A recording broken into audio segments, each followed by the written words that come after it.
Joining me from Boston now is U.S. presidential candidate for the Green Party, Dr. Jill Stein. She was also a candidate for governor of Massachusetts in 2002 and 2010. Dr. Stein, welcome to The Heat. Thanks. It's great to be here. Well, let me start with your neck of the woods. You're in the land of the Red Sox, the Patriots, and the Celtics, all these great sports teams. So we know that in Boston, Massachusetts, we love competition. Americans seem to love competition, except maybe when it comes to politics. Would you agree? Well, I think Americans are clamoring for that competition. Americans, by large numbers, are really asking for more choices in our electoral system. Unfortunately, it's that electoral system and it's the big corporate media that is wedded to this idea that there can only be two choices. And I think the American people have had quite enough of that. Well, you used the word wedded, so let me use that as well. There's a lot of people who believe that both of these parties are wedded to special interests. So you get Republicans and Republican lights. Or perhaps the other concept is that they're so ideologically distinct and separate that they can't get along, they can't actually get anything done. Which camp do you fall into, or do you think there's another belief out there?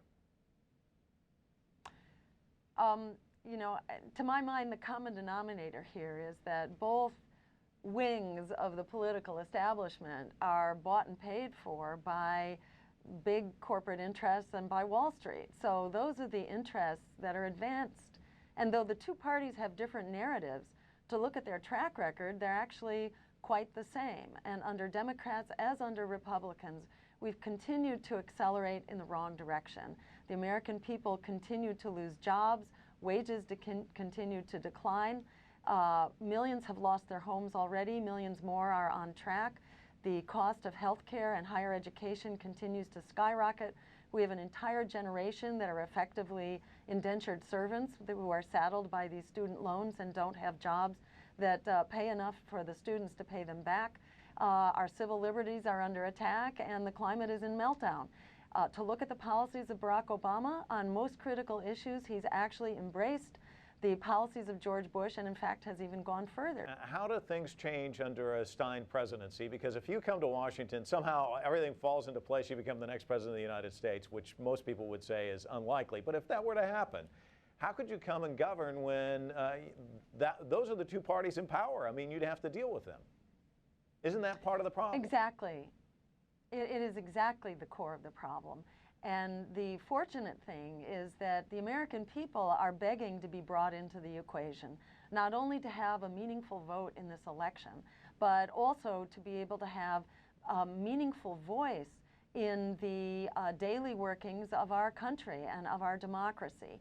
So instead of simply being the commander-in-chief, the president, if he or she wanted, could actually be the organizer-in-chief. And the president could clarify what bills are coming up, what the clear core meaning and importance of those bills are, and enable everyday people to weigh in with their congressmen and women and their senators so that we, the people, are actually instructing our representatives how to represent us. Now, this actually happens. It tends to be the exception rather than the rule. But if the president was actually serving in that role of organizer-in-chief, this could be the way that Washington could actually work. A recent example is the SOPA bill, the Stop Online Piracy Act, where it was considered a slam dunk, the internet was going to be censored, and private corporations were going to benefit. Word got out, and the American people weighed in, and that bill was stopped on a dime.